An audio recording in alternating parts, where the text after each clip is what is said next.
இனிமையான நேயர்களுக்கும் செல்ல குழந்தைகளுக்கும் ஈஸி டியூட்டோரியல்ஸின் வந்தனங்கள். தினம் ஒரு குரல். எல்லோருக்கும் வணக்கம். இன்னைக்கு நம்ம பார்க்க போற குரல் வான் சிறப்பு அப்படிங்கிற அதிகாரத்துல இருந்து துப்பார்க்கு துப்பாய துப்பாக்கி துப்பார்க்கு துப்பாய தூவும் மழை. நம்ம உயிரினங்கள் எல்லாத்தையும் எடுத்துக்கோங்க. கடல்வாழ் உயிரினங்கள், பறவைகள், விலங்குகள், மனிதர்கள் எல்லாருக்கும் அடிப்படையான தேவை என்ன அப்படின்னு பார்த்தீங்கன்னா பசி, தாகம்.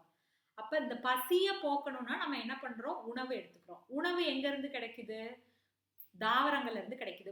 பெருவாரியான உணவுன்னு பார்த்தீங்கன்னா நெல், கோதுமை, தானியங்கள், அப்புறம் பழங்கள், காய்கறிகள், இது எல்லாமே எதுல இருந்து கிடைக்குது? செடிகள், கொடிகள், தாவரங்கள்ல இருந்து கிடைக்குது. இந்த தாவரம் எப்படி இந்த உணவை தயாரிக்குது அப்படின்னு பார்த்தீங்கன்னா, நிலத்துல விதை போட்டா தாவரம் வரும். நீரை உறிஞ்சு நீரை தான் உணவாக மாத்தி தருது. அப்ப நீரே தான் உணவாக மாற்ற பெறுகிறது அப்படிங்கிறது ரொம்ப முக்கியமான ஒரு கருத்து. அப்ப நீர் தான் உணவாக மாறி நிற்கிறது. நிலமும் சேர்ந்திருக்கு, ஆனா நீரும் சேர்ந்திருக்கு உணவுல. இப்போ நம்ம சாப்பிட்டு முடிக்கிறோம். சாப்பிட்டு முடிச்சதுக்கு அப்புறம் என்ன உணர்வு ஏற்படும்? எல்லாருக்கும் கொஞ்ச நேரத்துல தாகம் அடிக்கும் இல்லையா? அப்ப தாகத்துக்கு தண்ணி வேணும்னு எதிர்பார்ப்போம். அந்த தண்ணி எங்க இருந்து கிடைக்குது? அதுவும் நீர்ல இருந்து தான் கிடைக்குது. அப்ப உணவு, நீர் ரெண்டுக்குமே மூலமாக இருப்பது மழை.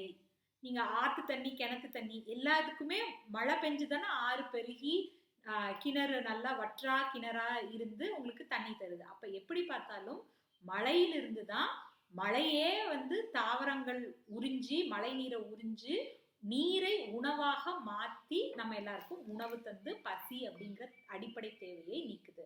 அதே மாதிரி குடிப்பதற்கு தண்ணி தந்து தாகம் அப்படிங்கிற அடிப்படை தேவையை தீர்க்கிறதும் எதுதான்? மழை நீர் தான். இததான் வள்ளுவர் சொல்லியிருக்கிறாரு. வான் சிறப்பு, மழைங்கிறது ரொம்ப சிறப்பானது அப்படிங்கிறத இந்த அதிகாரம் முழுக்க 10 பாடல்களாக சொல்லியிருக்கிறாரு. இந்த குறள்ல எப்படி சொல்லியிருக்கிறாரு? துப்பார்க்கு துப்பாய அப்படின்னா, துப்பு அப்படின்னாலே உட்கொள்கின்ற உணவு, நீர், இதுதான் துப்புன்னு சொல்லுவோம். அப்ப துப்பார்க்குன்னா உணவு தேவைப்படுறவங்களுக்கு, உணவு ஆகிய அப்படின்னா துப்பாய, உணவு தேவைப்படுறவங்களுக்கு உணவாகி, துப்பாக்கி அப்படின்னா நீரே உணவாக மாறுகிறது, அதான் துப்பாக்கி அப்படின்னு சொல்றது. 2வது தடவையும் அதே வார்த்தை தான் திருப்பி வரும், துப்பார்க்கு துப்பாய. அப்படின்னா நீர் தேவைப்படுறவங்களுக்கு நீர் ஆகுது. இப்ப இந்த குறளோட அர்த்தம் என்னன்னு பாத்தீங்கன்னா, உணவு தேவைப்படுறவங்களுக்கு மழை நீர் உணவாக மாறி உணவை கொடுக்குது. நீர் தேவைப்படுறவங்களுக்கும் நீரை கொடுக்கிறது. தூவும் அப்படின்னா கொடுப்பதுவும், தூவு அப்படின்னா கொடு அப்படின்னு அர்த்தம். தூவும்னா நீர் கொடுக்கறதும் மழைதான், உணவு கொடுக்கறதும் மழைதான் அப்படிங்கிறது இந்த குறளோட பொருள். இத வள்ளுவர் எப்படி சொல்லியிருக்கிறாரு?